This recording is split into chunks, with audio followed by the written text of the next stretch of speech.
So in my previous video, I mentioned that I was going to do a kind of final tour on what I've built in the Duna series so far. So today we're going to go ahead and build a rocket that we are going to send to all the points of interest in the Duna colony. So I'm designing that now. We're here in the VAB and I'm working on this lander, or vessel rather, that will be able to do just that. But I'm going to go ahead and skip the main booster build for this and just go ahead and throw this right on the runway, and we will go ahead and get it in orbit.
Alright, so easy flight into orbit here. So we're going to go ahead and open up our cargo bay and get our craft out of our boosters that we use to get into orbit.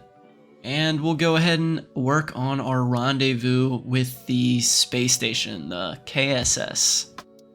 And sorry about kind of how I'm just flying through here starting off, because we got a lot of places to go. So I don't want this to be a super long video full of just, me flying to the different places. So we're going to kind of speed things up here. I'm just going to hop right into this rendezvous. Here we're coming up on the space station now. We're going to go ahead and get it docked up, and then we're going to switch some Kerbals around, We're going to go ahead and put the Kerbal that's in the vessel that it just docked, that I flew up here in. We're going to put him in the space station.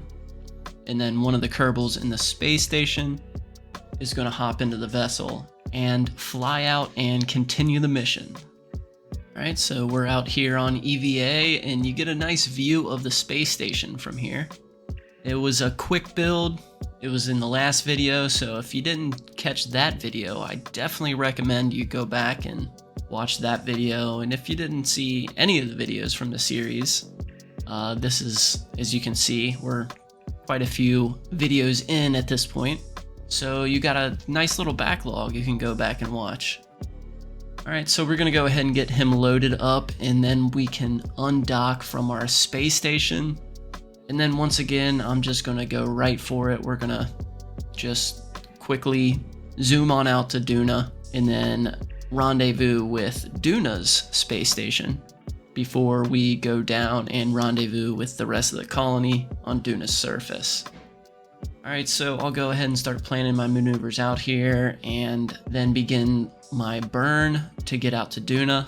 I actually had a pretty good encounter for this, so I got pretty lucky. But I can't say that fully because I did, as always, run into plenty of bugs while I was on this mission. Typical KSP2 things, cracking. I didn't really have any wobbly rocket issues on this, but I had plenty of other issues, so I'm definitely ready for them to release the next patch that they're coming out with. But anyways, we are coming up on Duna here. We're going to go ahead and warp down into low orbit and then burn retrograde to circularize, and then begin our maneuvers to meet up with the space station. And here we are at Duna. It looks really good from this angle. We're going to go ahead and line up our retrograde burn. Leave a little room to adjust for a rendezvous with the space station. I'm going to skip all the tedious work to get everything lined up. And we'll just skip right here to our rendezvous, working on getting a closer encounter. Okay, I actually probably could have got it a little closer than that, since as you can see, I had plenty of time to slow myself down. But that's okay, it'll just cost us a few extra maneuvers. We have plenty of Delta V for this mission overall, so it's not a worry. So we'll go ahead and shoot down to the space station here. So one of the biggest problems I've been having with KSP2 is lining up for docking.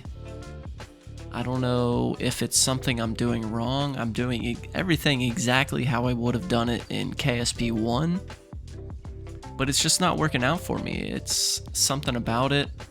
So as you can see, I'm just gonna go ahead and manually line everything up, but the vessels are never holding alignment for me.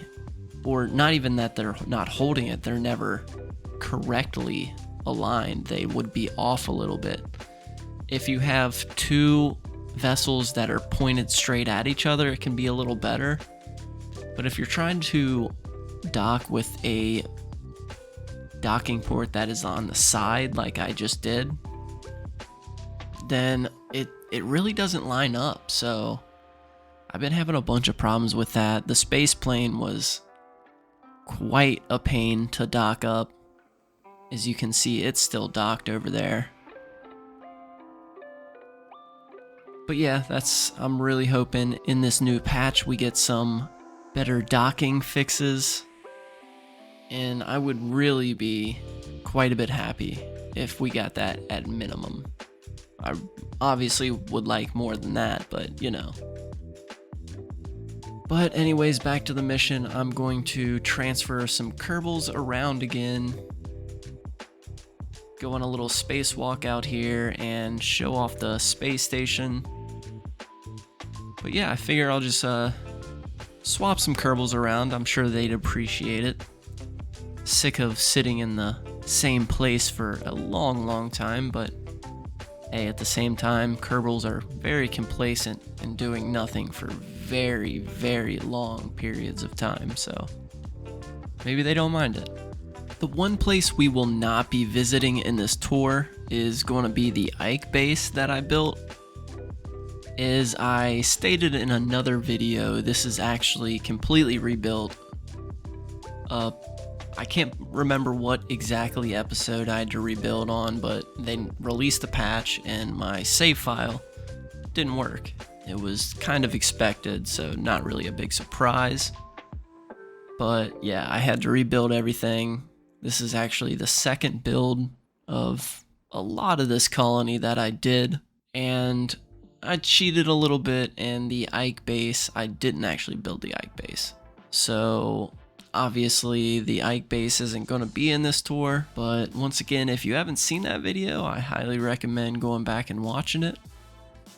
I don't think you'll miss out too much on skipping it on this tour. The bread and butter is really the surface base anyways, so we'll go ahead and head on down to that, begin planning our maneuvers to land close. We're gonna land as close as we can to it. So it did take me a few tries to get it as close as I did get it. You're gonna see I don't land on top of it. It kind of takes a better designed craft to be controllable during your descent to where you can, pinpoint exactly where you're going to land. It is possible with if you give it a few tries, but I was just trying to get through this mission, so I landed within, I think it was within 2 kilometers, so I called that good, good enough. I can have someone from the colony come over and pick them up. Alright, but back to the mission. I'm going to go ahead and warp down to the surface and then get the parachutes deployed and bring her down for a soft as landing as I possibly can. Alright, so there's the parachutes. We're going to go ahead and begin slowing down. I'm going to use the engines to burn off a little bit of speed here, but I do need to save the remaining Delta V to assist me in my landing. Parachutes don't quite slow me down enough for a safe landing. So as always, no big deal. Just use the engines to burn a little and assist the parachutes. All right, here we go. Nice, easy landing. And then I run into another problem, actually. I cannot get this Kerbal out of this craft. I try a bunch of different things, taking the solar panels in and out. Obviously, the covered docking port, I closed the lid on it, and just nothing was working. So I went ahead and went for a plan B.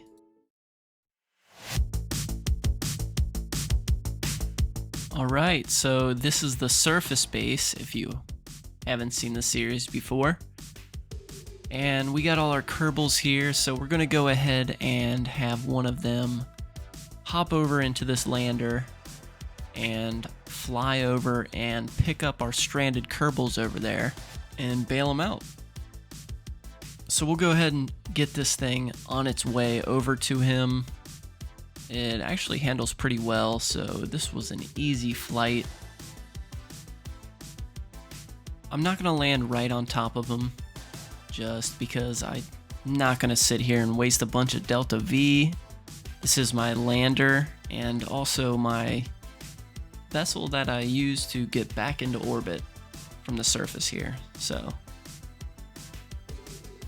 But anyways, we're going to hop over to our other craft here and pull off this very sophisticated and elegant maneuver to make our way over to the lander so we can get docked up and get him transferred into the lander so he can join all the other Kerbals over at the surface colony. Alright, we'll go ahead and get this on its side as well, so we can get the tour vessel spun around, and I think I should be able to dock like this. It's I guess kind of cheating, but oh well. It's the only reason I'm in this situation in the first place is because of a bug, so we'll go ahead and go with it.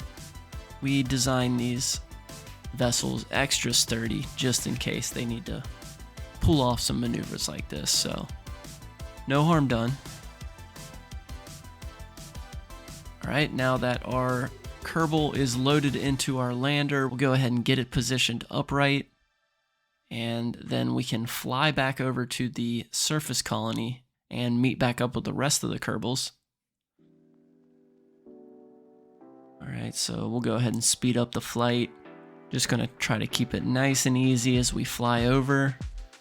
And then I'll try to park pretty close on this one, just because this is our lander and it is normally parked over there. But even after this small little rescue mission, I think we have plenty of Delta V to get us back up into orbit in a rendezvous with the space station. Alright, so we're gonna bring this down nice and easy. That looks pretty good, that's in a good spot. That's kind of almost exactly where it was before, so we'll go with it. Alright, and we're going to go ahead and drop our Kerbals out of here and have them line up with the others. And then that is it for this tour. I am going to take a little break on the Duna series and let the game develop a little more. As I said earlier, I do think it would be beneficial and I could get a lot more out of the game and the colony as the game progresses. So we can be patient, and there's plenty of other missions to do in the meantime. So I really hope you guys come back to watch those, and I really appreciate you guys watching today. This is where I'm going to leave you. If you've enjoyed the video today, definitely leave a like and subscribe. But as always, thanks for watching, and I hope to see you again.